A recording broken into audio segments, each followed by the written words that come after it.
আসসালামু আলাইকুম রহমতুল্লাহি ওয়া বারাকাতুহু। আজকে আমরা সরফ পড়ব। সরফের গত ক্লাসে আমরা হাফতে আকসামের পরিচয় জেনেছিলাম। আজকে আমরা হাফতে আকসামের মধ্য থেকে আজওয়াফের কিছু তালিল পড়ব। শুরু করা যাক।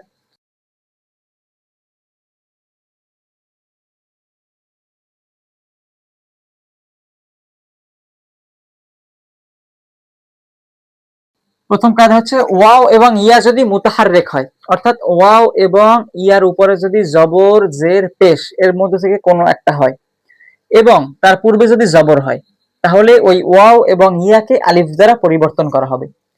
তো এই ওয়াওটা মুতাহাররিক হয়েছে, এর উপরে জবর হয়েছে এবং তার পূর্বে জবর হয়েছে। তো এই ওয়াওকে আলিফ দ্বারা পরিবর্তন করা হবে। ক্বালা, ক্বালা আমরা যত স্থানে দেখি ক্বালা, ক্বালা রাব্বুক, ক্বালা রাসূলুল্লাহ সাল্লাল্লাহু আলাইহি ওয়াসাল্লাম। এই ক্বালা এটা মূলত ছিল ক্বাওয়ালা, সেখান থেকে তালিল হয়ে পরিবর্তন হয়ে ক্বালা হয়েছে। তো ঠিক সেইভাবে ইয়া, এখানে ইয়াটা মুতাহাররিক হয়েছে, জবর হয়েছে। এখানে জের হতে পারতো, পেশ হতে পারতো, যেটাই হতো। পূর্বে যদি জবর থাকতো তাহলে আলিফ দ্বারা পরিবর্তন করা হতো। তো ইয়া মুতাহাররিক হয়েছে, ইয়া মুতাহাররিক হয়েছে, তার পূর্বে জবর হয়েছে, ইয়াটা আলিফ দ্বারা পরিবর্তন হয়ে গিয়েছে বা আ, বা আ। আশা করি সকলে এই তালিলটা বুঝতে পারছেন। এরপরে হচ্ছে ওয়ালনার তালিল।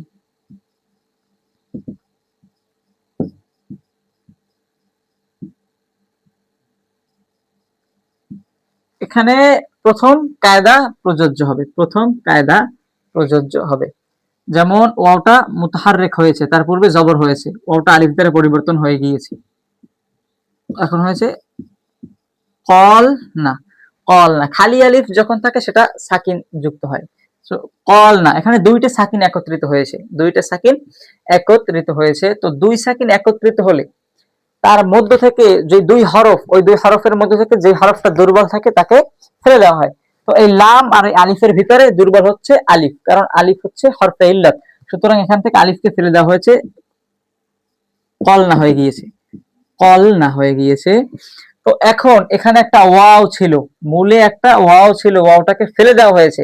যদি ওয়াওটা কাসরা জের হতো তাহলে পূর্বে আমরা জের দিতাম। তো ওয়াওটা জের হয়নি, জবর হয়েছে। জবর বা পেশ যদি ওয়াও হয়ে থাকে তাহলে পূর্বে পেশ দিতে হবে। তো প্রথম হরফে পেশ দিতে হবে। তো এখানে যেহেতু মূলে ওয়াও জবর, তাই আমরা প্রথমে পেশ দিয়ে দিলাম। আর যদি ওয়াওটা কাসরা হতো, যেমন খাওয়িফ না, খাওয়িফ না, এটার তালিল আমরা ভেবে করি। ওয়াও মুতাহাররিক হয়েছে, তার পূর্বে জবর হয়েছে, খফ না হয়েছে, খফ না হয়েছে, দুই সাকিন একত্রিত হয়েছে। ফা এবং আলিফের ভিতরে আলিফ দুর্বল, আলিফকে ফেলে দেওয়া হয়েছে, কি হয়েছে? খফ না হয়েছে, খফ না হয়েছে। এখন এই মূলে ওয়াওটা জের বিশিষ্ট, এই কারণে এই প্রথম অক্ষরে আমরা জের দিয়ে দেব, খিফ না হয়ে গিয়েছে। আর যদি ওয়াওটা জবর এবং পেশ হয় তাহলে আমরা প্রথম অক্ষরে পেশ দিব, যেমনটা আমরা এখানে দিলাম। আশা করি এ তালিলটা সকলে বুঝতে পারছেন। এরপরে হচ্ছে বায়া আনার তালিল।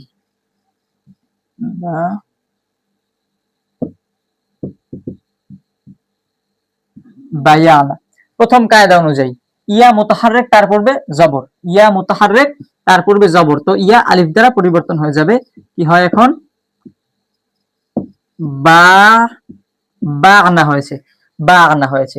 তো এখন আইন এবং আলিফের ভিতরে এখানে দুইটা সাকিন একত্রিত হয়েছে, দুই সাকিন একত্রিত হলে একটা হরফ ফেলে দিতে হবে। তো এখানে দুইটা হরফের ভিতরে দুর্বল হচ্ছে আলিফ, সুতরাং আমরা এখান থেকে আলিফকে ফেলে দেব, কি হয় এখন?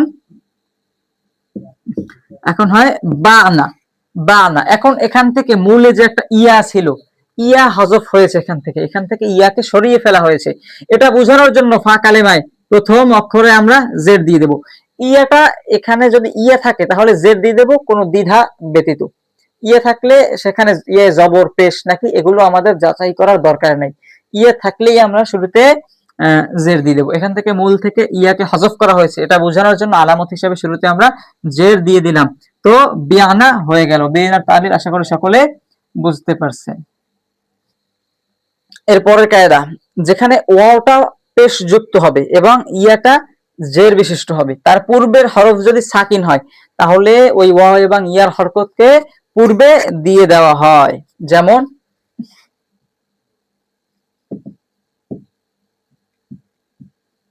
ইয়াকুলু,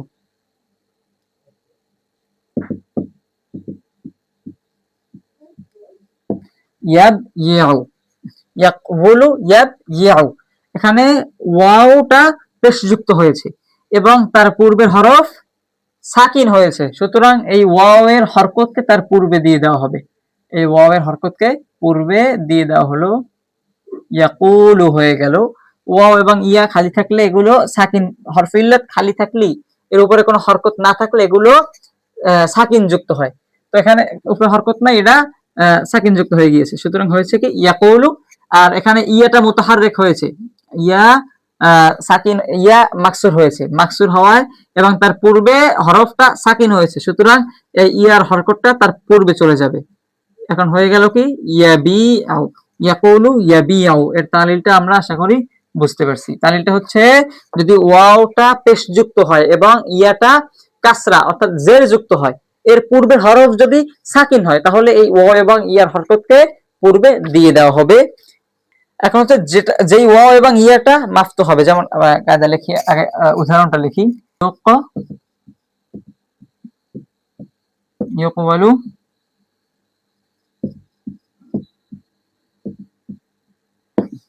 এখানে ওয়াও এবং ইয়া মুতাহাররিক হয়েছে, তার পূর্বের হরফ সাকিন হয়েছে, সুতরাং এই দুটোর হরকতকে পূর্বে দিয়ে দিয়ে পূর্বে দেওয়া হবে প্রথমত। যেমন ইউকওয়ালু থেকে ইউকাউলু হয়, প্রথমে ইউকাউলু। এখন হচ্ছে কায়দা, জবরের পরে সর্বদা আলিফ হয়, এখানে জবরের পরে ওয়াও পড়া কঠিন, ওয়াও পড়া কঠিন, এই কারণে ওয়াওকে আলিফ দ্বারা পরিবর্তন করে দেয়া হবে। কি হয়ে যায় এখন ইউকালু, ইউকালু। এভাবে ইয়াউ এর তালিলও অনুরূপ, ইয়া মুতাহারিকের পূর্বে সাকিন হয়েছে, ইয়ার হরকতকে পূর্বে দেওয়া হবে, কি হয়ে যায় ইউবাই আউ, ইউবাই আউ। এখন জবরের পর আলিফ চাই, জবরের পর আলিফ, ইয়া এটা কঠিন, এ কারণে কি পড়া হবে ইউবা, ইউবা আউ। আশা করি সকলে বুঝতে পারছেন। পরবর্তী ক্লাসে ইনশাআল্লাহ বাকি কায়দাগুলো আমরা পড়বো। আল্লাহ পাক আমাদের সকলকে সুস্থ রাখুন।